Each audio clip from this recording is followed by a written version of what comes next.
আমরা তওবার দাওয়াত দিতে পারি, আল্লাহর কাছে ক্ষমার দাওয়াত দিতে পারি, তার জন্য আমরা দোয়া করতে পারি। আল্লাহ রাব্বুল আলামিন নবীকে বলছেন, নবী ইবাদি আন্নী আনা গফুরুর রহিম, হে প্রিয় রাসূল, আপনি আমার বান্দাদিগকে জানিয়ে দেন, নবী আপনি আমার বান্দাদেরকে জানান যে আমি ক্ষমাশীল এবং করুণাময়। নবীকে আল্লাহ ডাক দিচ্ছেন, ইয়া নবী, নবী ইবাদি, নবীকে ডাক দিয়ে বলতেছেন ইবাদি, আমার যারা বান্দা, কত মায়া করে বলছেন ইবাদি।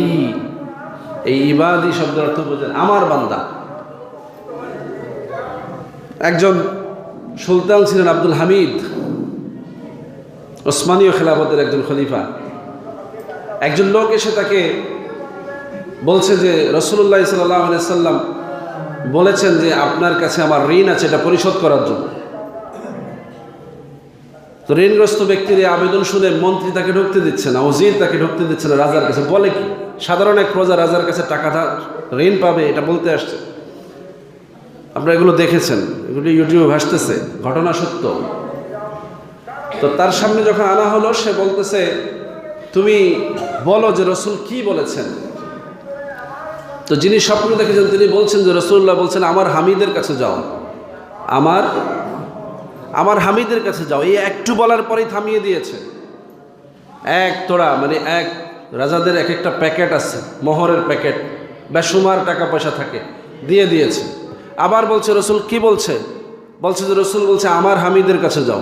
আবার থামিয়ে দিয়েছে, বাকি কথা শুনতে চায় না, আবার টাকা দিয়েছে।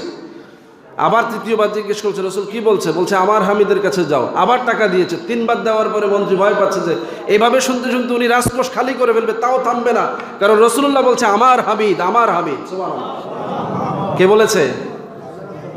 রাসূলুল্লাহ বলছে আমার হামিদ। আমার হামিদ মানে বোঝেন আন্তরিকতা কতটা। সেরকম আল্লাহই বলতেছেন ইবাদি, আমার বান্দা, আমার বান্দা। তো আমার বান্দা বলে যদি আল্লাহ আপনাকে ডাক দেয়, আপনি কার বান্দা? আপনি কি করে বসে থাকেন সেই আল্লাহর কাছে আসতে? আপনি কি করে সেই আল্লাহর থেকে দূরে থাকতে পারেন? যে আল্লাহ বলতেছে আমার বান্দা। নবী আপনি আমার বান্দাকে বলেন আমি ক্ষমাশীল, দয়াময়। সুবহানাল্লাহ। শুধু আমার বান্দা বলে থামেন নাই, বলছেন যে আমার বান্দা তো আমার কাছে আসলেই ক্ষমা করে দিব, আমার কাছে রহমত আছে, আমি রহমত দিয়ে দিব। সেই বান্দাগুলো যখন দূরে থাকে, আল্লাহর কাজে শামিল হয় না, নামাজে শামিল হয় না, ইবাদতে শামিল হয় না, আল্লাহ রাব্বুল আলামিন তখন বলছেন ওয়া আন্না আযাবি হুয়াল আযাবুল আলীম, নবী আপনি তাদেরকে এটাও জানান নিশ্চয়ই আমার শাস্তিও অতি ভীষণ কঠিন। নাউজুবিল্লাহ বলবেন না? যে আল্লাহ বলছেন আমার বান্দার প্রতি আমার জন্য রহমত এবং দয়া অবারিত, সেই আল্লাহ বলছেন আমার শাস্তিটাও তার জন্য বড় কঠিন।